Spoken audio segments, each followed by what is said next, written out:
Buenos días, amados hermanos.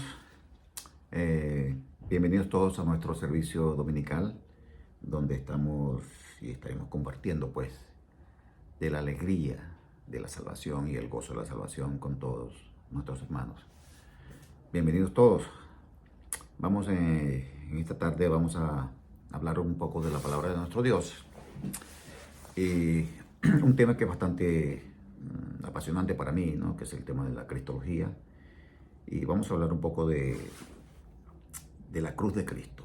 El regreso a la cruz de Cristo. Regreso a la cruz de Cristo. Para ello vamos a tomar como base nuestra lectura bíblica en 1 Corintios 1, 18 al 25. 1 Corintios 1, 18 al 25. Les invito pues a buscarlos en su Biblia. Bien, dice la palabra de Dios de la siguiente manera: porque la palabra de la cruz es locura a los que se pierden, pero a los que se salvan, esto es, a nosotros, es poder de Dios. Pues está escrito: destruiré la sabiduría de los sabios y desecharé el entendimiento de los entendidos. ¿Dónde está el sabio? ¿Dónde está el escriba? ¿Dónde está el disputador de este siglo? ¿No ha enloquecido Dios la sabiduría del mundo? Pues ya que en la sabiduría de Dios el mundo no conoció a Dios, mediante la sabiduría agradó a Dios salvar a los creyentes por la locura de la predicación. Porque los judíos piden señales y los griegos buscan sabiduría, pero nosotros predicamos a Cristo crucificado. Para los judíos ciertamente tropezadero y para los gentiles locura, mas para los llamados, así judíos como griegos, Cristo poder de Dios y sabiduría de Dios. Porque lo insensato de Dios es más sabio que los hombres, y lo débil de Dios es más fuerte que los hombres. Oremos. Señor, te damos gracias en esta tarde por tu amor, tu misericordia, Señor. Gracias por permitirnos estar reunidos, Señor, hermanos, hijos tuyos, Señor, en diferentes lugares, Padre Santo. Gracias por esta oportunidad tan maravillosa, Señor. Ahora que vamos a hablar de tu palabra, Señor, dirige nuestras palabras para que puedan llegar a nuestros corazones, a cada uno de nosotros, Señor. Tu palabra que pueda ser mella y pueda ser fruto, Señor, en nuestras vidas, Señor. Te lo agradecemos, Padre Santo, en el nombre poderoso de tu Hijo Jesucristo. Amén. Bien, hermanos, regreso a la cruz de Cristo. Cristo es la roca inconmovible de los siglos. No hay otra roca, no hay más. Él es la roca inconmovible de los siglos. Y todo lo que rodea a esta verdad absoluta distrae la atención del hombre. Con lo cual la iglesia debe tener bien claro que lo imperativo es el regreso a la cruz de Cristo. Hay un modelo distractor en el mundo, de eso no cabe la menor duda.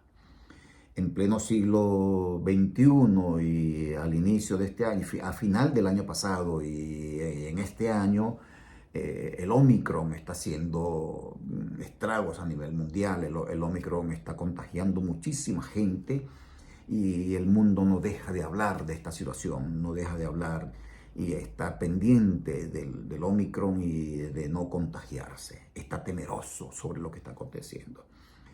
Ahora, Satanás promueve el caos para que el hombre pierda el foco de lo que realmente importa a la humanidad a la luz de la palabra. Que Cristo sea anunciado, que Cristo sea predicado. Ahora, no solamente el Omicron es el elemento distractor en el mundo actual. El mayor peligro es que Satanás promueve una moral y decoro entre los hombres, y esto está contribuyendo a que sus vidas se mantengan alejadas del mensaje salvador y regenerador del Evangelio. Eso está pasando ahora en el mundo. Eso está pasando. La iglesia debe estar consciente de este ataque, ¿no? y del enfoque o del foco del ataque que Satanás está haciendo a la iglesia, a la humanidad en este mundo. Con lo cual, predicar el Evangelio ahora es más difícil, es más duro. A través de los siglos, la iglesia de Cristo ha experimentado muchas veces persecución física, y en otras ocasiones, como ahora, la iglesia está siendo presionada para cambiar su mensaje y acomodarlo a la cultura imperante. Para que nosotros podamos comprender un poco, ¿no?, el pasaje que estamos hablando de 1 Corintios 1 y el que hemos leído, debemos conocer un poco el trasfondo de la iglesia a la que Pablo envió la carta. Originalmente Corinto era una ciudad muy grande, muy importante, y Pablo levantó una iglesia allí durante su segundo viaje misionero. Muchos de los hermanos que se reunían en la iglesia habían abrazado algunos aspectos más dominantes de la cultura de ese entonces. Recuerden ustedes que los griegos tenían una inclinación a la filosofía, a la retórica, al arte de la elocuencia y al poder de la palabra. Y eso era para ser visto, ¿no?, de los hombres, ¿no?, y que los hombres los elogiaran por ser tan elocuentes. Eso sigue en boga ahora mismo, sigue sucediendo, ¿no? La elocuencia atrae la atención de mucha gente. Muchos siglos antes en el comienzo, pues, del aspecto filosófico, ¿no?, en Grecia, muchos de estos filósofos comenzaron a vivir de la filosofía, es decir, formaban escuelas, cobraban por ellos, cobraban por enseñar el arte de la retórica y el arte de esa filosofía, ¿no?, y del don de la palabra. Y a eso se les conoció con el nombre de sofistas. Y los griegos eran atraídos, los griegos, y se agrupaban en torno a esos maestros, y esos maestros formaban escuelas que rivalizaban entre sí, ¿no?, para obtener el mayor número de alumnos y por lo tanto tener más dinero.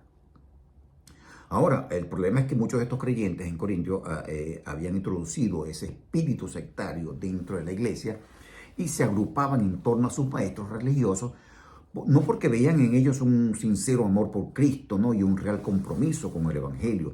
Se agrupaban en torno a ellos porque les fascinaba su elocuencia, ¿no?, les fascinaba cómo hablaba, siendo impresionados en su visión y comprensión de la verdad del Evangelio, llevándoles a tener una visión distorsionada del ministerio cristiano, a tal punto que estos hermanos de Corinto llegaron a menospreciar al apóstol Pablo, porque él no satisfacía sus expectativas como orador. Ellos querían un maestro que los extasiara con su oratoria y con su conocimiento de filosofía, y no un simple predicador que anunciaba el Evangelio de Cristo. El apóstol Pablo no ignoraba esta problemática cuando llegó por primera vez a la ciudad de Corinto, pero aún así él decidió tomar una resolución y mantener sus principios bíblicos, sus principios de la palabra, ¿no?, y de proclamar el Evangelio sin recurrir a artimañas de filosofías o elocuencias artificiosas, y no alterar el mensaje de la palabra. Y él nos dice que no me envió Cristo a mí a bautizar, sino a predicar el Evangelio, no con sabiduría de palabra. Es decir, yo no vengo aquí con elocuencia. Yo no soy uno más de los filósofos que hay en este momento. Yo vengo a hablar el Evangelio, y el Evangelio es poder de Dios. Ahora, Pablo tenía razones para no acomodar su ministerio a la cultura imperante. Y por esa razón él decía: yo no voy a acomodar el mensaje de Cristo a la cultura de ustedes. Una de esas razones es que la palabra de la cruz, que es tomada como locura, ¿no?, para algunos, para los que se pierden. Para los que se pierden, el Evangelio de la cruz es locura. La palabra de Cristo es locura. Pero a los que se salvan, y nosotros estamos dentro de ese grupo de los salvados, es poder de Dios. Ahora, en ese tiempo, en Grecia, ¿no?, en el mundo antiguo, la sociedad estaba conformada por diversas categorías, ¿no?, judíos, griegos, romanos, bárbaros, libres, esclavos. Pero ahora Pablo dice que hay una sola línea divisoria entre las clases, por decirlo de una manera, y esa línea divisoria es los que creen y los que no creen, los que creen la palabra y los que no creen la palabra. No hay más.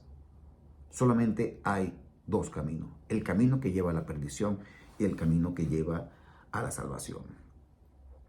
El versículo 25 nos dice que porque el insensato de Dios es más sabio que los hombres. Ahora, no es que Dios tenga algo de insensato. Esa no fue la intención de la expresión de Pablo. Pablo está diciendo aquí es que él no trató de ganarse a los corintios con filosofía humana. Él no trató de ganarse a los corintios usando una oratoria fascinante. Porque lo que él quería era que el evangelio no perdiera su poder, no quería que el evangelio perdiera su eficacia. Y Pablo no cayó en la trampa de sustituir el evangelio, por un discurso ingenioso, por un discurso bonito, por un discurso lleno de retórica, porque él sabía que los corintios necesitaban algo más que filosofía, algo más que lo que imperaba en ese momento. Los corintios necesitaban algo más que retórica. Ellos necesitaban que se les anunciara el evangelio de Cristo Jesús, nuestro Salvador. Y eso, hermanos queridos, hoy día también está sucediendo. El mundo no necesita que se le hable bonito, no se le necesita que se le hable de retórica, necesita el mundo, el hombre sin Cristo, necesita que el evangelio le sea predicado y se le diga: Cristo es poder de Dios, la palabra de Dios que te puede salvar. Ahora, el hombre ha sido dotado de una inteligencia tal y un poder resolutivo.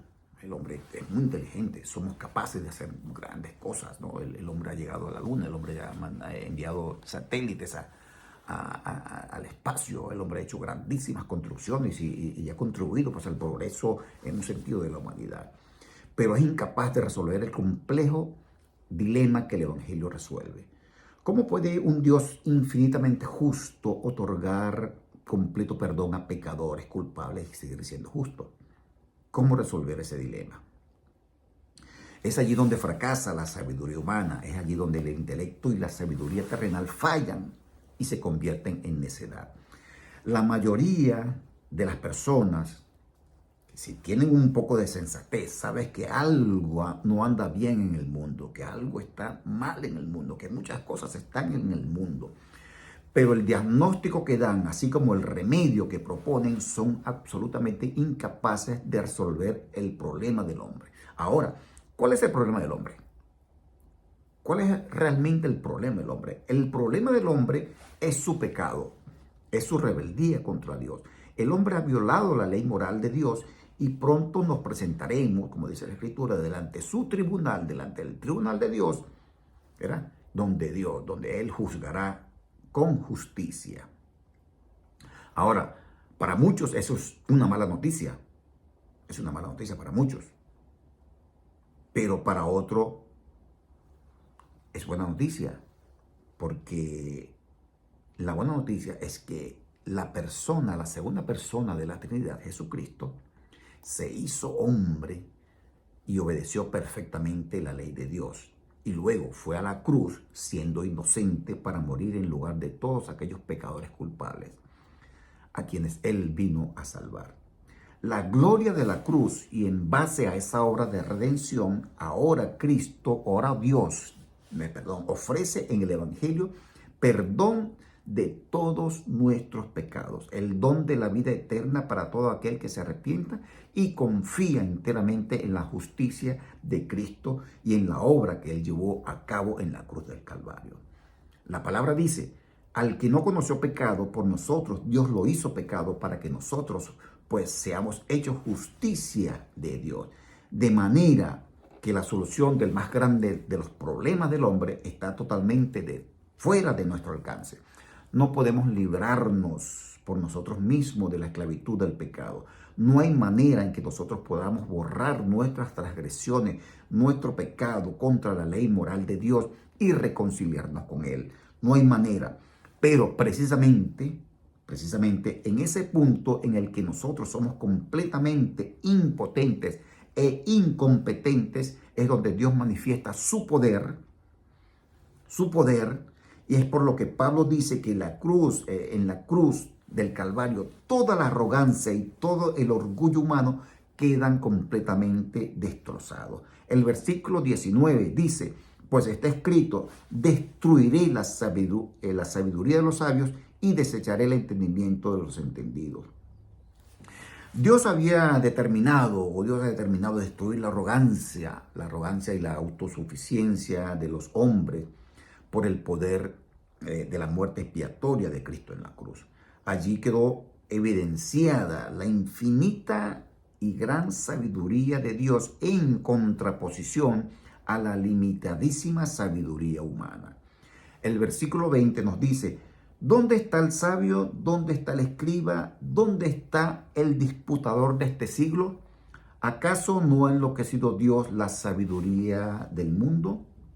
En esencia, hermanos queridos, esto significa que lo que el hombre más admira viene a ser, o que el hombre lo que más necesita viene a ser necedad cuando tiene que lidiar con el problema del pecado y con el destino eterno que le espera. Dios enloqueció la sabiduría del mundo por la palabra de la cruz, que no solo deja que evidencia el orgullo humano, sino que también es el instrumento poderoso que Él usa para salvar a los que creen. Amén. El versículo 21 dice, pues ya que en la sabiduría de Dios el mundo no conoció a Dios mediante la sabiduría, agradó a Dios salvar a los creyentes por la locura de la predicación. Pablo está diciendo aquí que fue designio de Dios, un designio de su sabiduría, el limitar la sabiduría humana para que el hombre no fuera capaz de conocerle por medio de su sabiduría humana, ya que conforme a la sabiduría de Dios, el hombre no puede ni está capacitado para conocerle. Por eso Dios destruye nuestra soberbia por nuestro bien. Es la única manera de que nosotros podamos venir a Cristo en arrepentimiento y fe.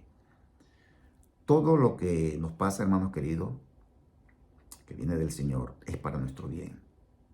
Todo, absolutamente todo. Muchas veces no entendemos las razones por las cuales nos sucede algo, pero es por nuestro bien. Viene del Señor y es lo mejor para nosotros. Pablo nos dice que Dios determinó soberanamente que muchos le conocieran, pero a través de una metodología que la sabiduría humana nunca hubiese podido prever. La locura de la predicación, en otras palabras, es la proclamación de lo que Cristo llevó a cabo en la cruz del Calvario y que para el hombre es una estupidez.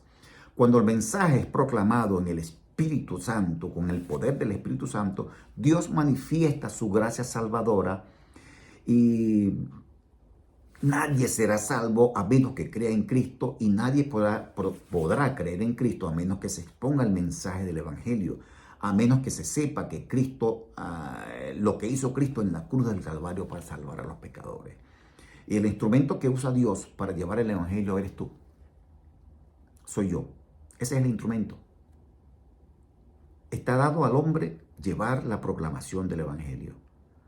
No con sabias o elocuentes palabras, como decía el apóstol Pablo, sino con el poder del Espíritu Santo.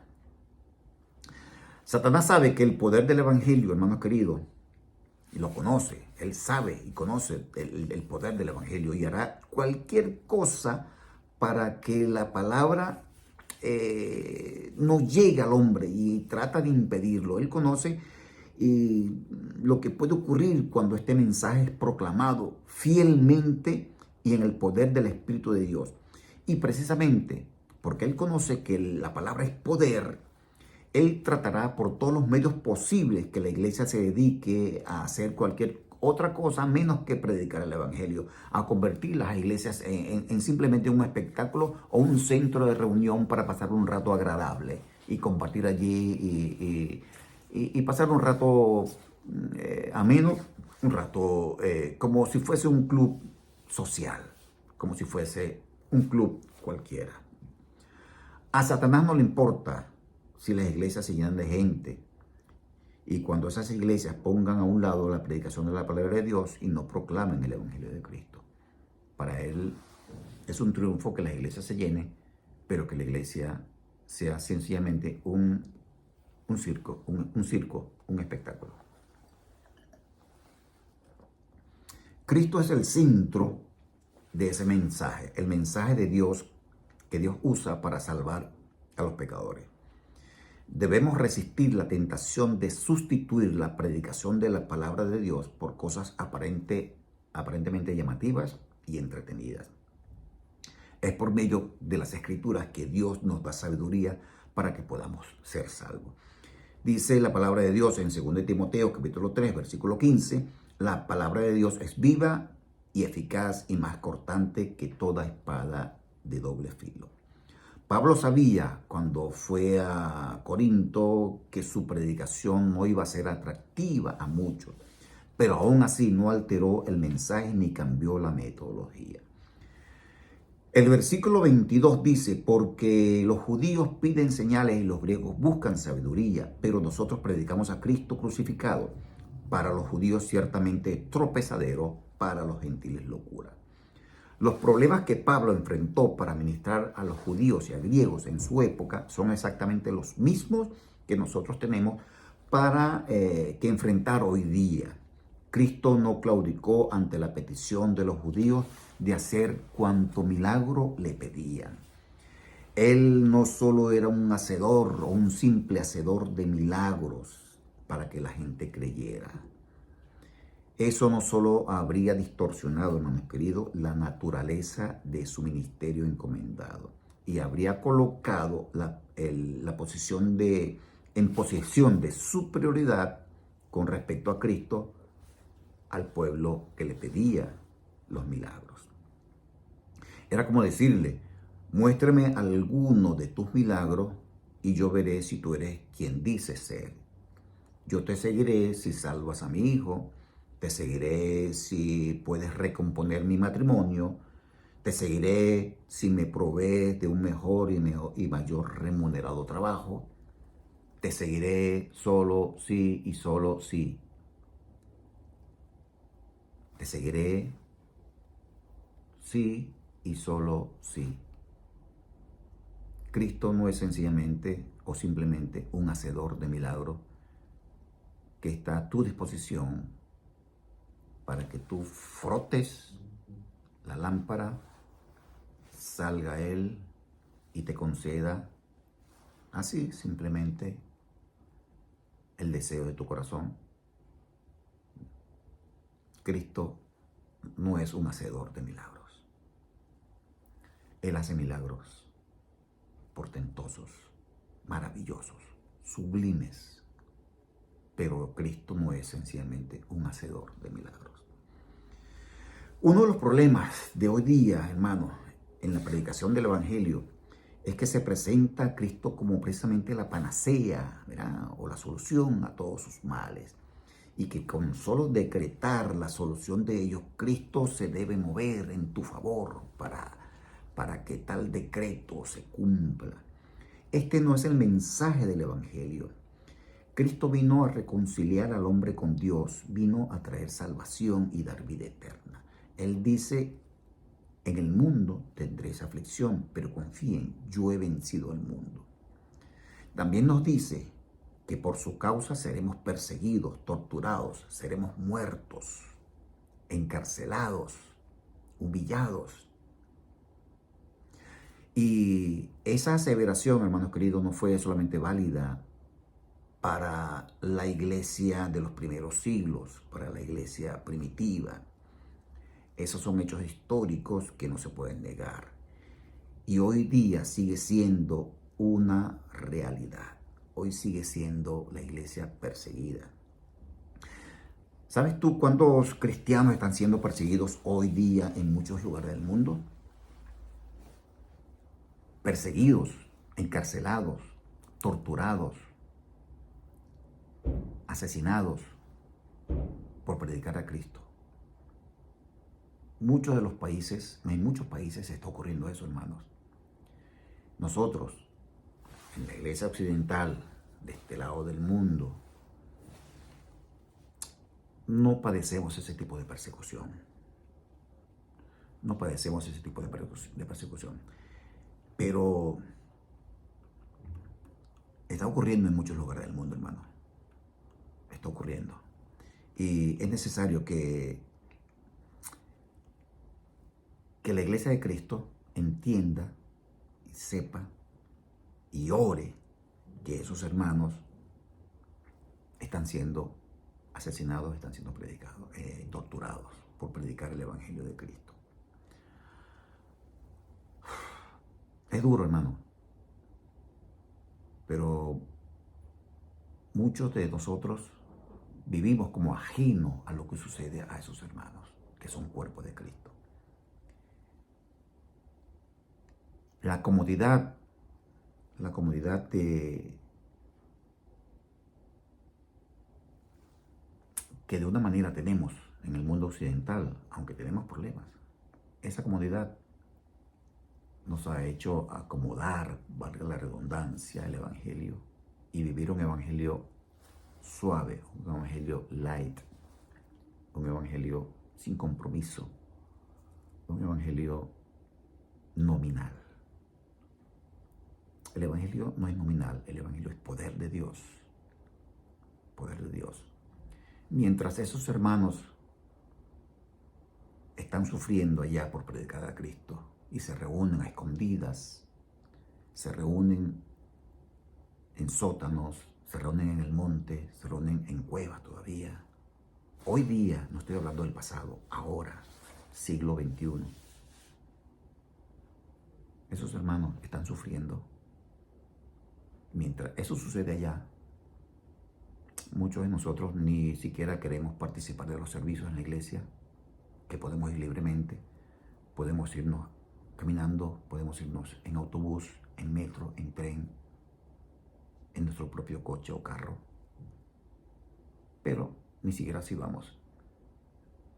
Y si vamos a la iglesia, estamos allí como aburridos porque se está predicando la palabra de Dios, se está enseñando la palabra. Y no tenemos allí al cantante de moda, aquel que puede con su cántico o con su expresión distraernos. Muchas iglesias hoy día, para tener al miembro en su iglesia, hacen espectáculos precisamente para tenerle dentro de la iglesia.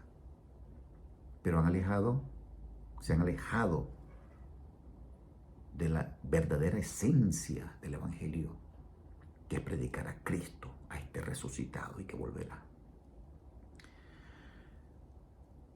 Ahora yo me pregunto, ¿dónde están esos que prometen o están siempre dando decretos y más decretos para que tu vida sea prosperada, para que tu vida económica sea elevada a un nivel superior, y viven en la comodidad de Occidente? ¿Por qué, pregunto yo, por qué no van a esos lugares donde fusilan a los cristianos, donde los persiguen? ¿Por qué no van allí? Están plácidamente sentados en sus escritorios. Y es un llamado de reflexión para todos nosotros, para mí, para todos nosotros, que oremos por los hermanos perseguidos, los hermanos que están allá del otro lado de nuestras vidas, sufriendo por Cristo, sufriendo por Cristo. Y el apóstol Pablo, conociendo todo esto, ¿verdad? Del sufrimiento de la iglesia y del sufrimiento de la iglesia posterior, es decir, la del siglo XXI, dice: pero cuantas cosas eran para mí ganancia, las he estimado como pérdidas por amor de Cristo. Inclusive se cuenta testimonio de gente mártires, que al momento de morir seguían cantando y alabando al Señor, porque sabían que todo lo que habían perdido aquí, su vida, no valía nada con respecto a la vida que tendrían al lado del Señor, al lado de su Salvador, la vida eterna. Dios no tiene que encajar, hermanos queridos, con mis expectativas. Dios no tiene que doblegarse a mis demandas. Él no está para solucionar, entiéndame la expresión, todos mis problemas. Él no está allí para cumplir todas mis demandas como un mago. No.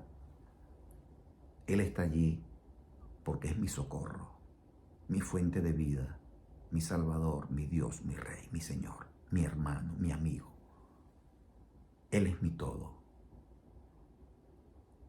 No todas mis peticiones van a ser atendidas, escuchadas, respondidas conforme a lo que yo quiero. No. Todo va a ser respondido conforme a lo que Dios quiera para tu vida, para mi vida.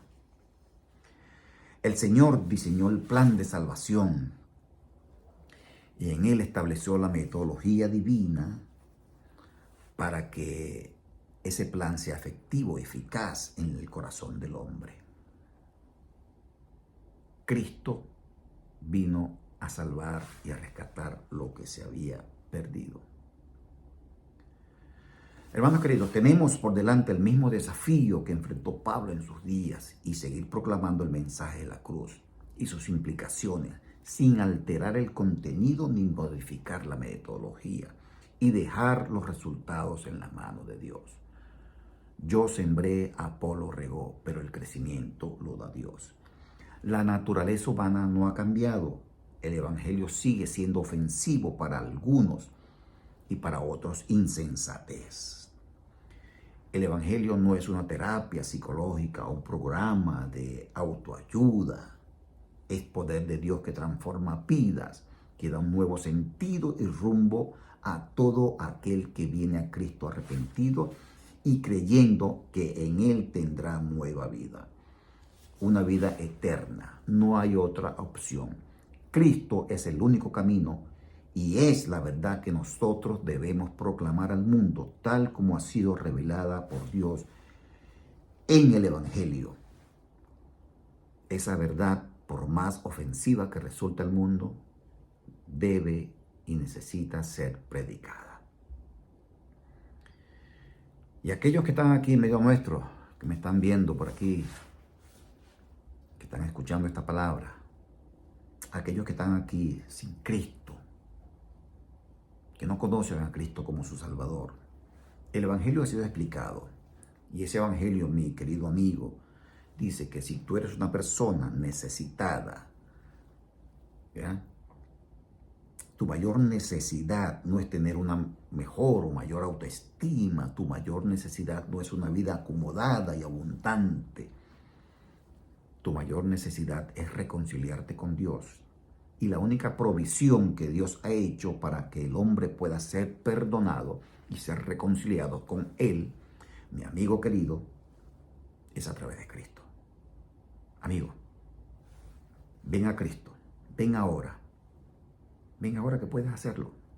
La puerta de la salvación está abierta. No te detengas, no te pares. No mires atrás, no mires al que está a tu alrededor. Solamente pon tu mirada en Dios. Sé valiente, ven a Cristo. Y Él hará de ti un nuevo hombre, una nueva criatura, regenerada por el poder de su Espíritu Santo. Dios le bendiga, amada iglesia. Dios le bendiga. Gracias te damos, Señor, por tu palabra. Gracias porque tú has hablado en nuestras vidas, Señor. Permite que nosotros no podamos acomodarnos a nuestra cultura, a nuestro entorno. Antes bien, que prediquemos el Evangelio en su esencia primitiva, en la esencia que Cristo nos ha dejado.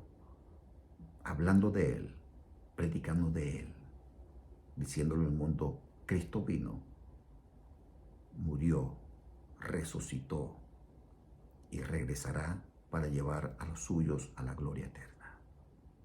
Señor, gracias te damos por tu palabra. Amén. Bendiciones, hermanos.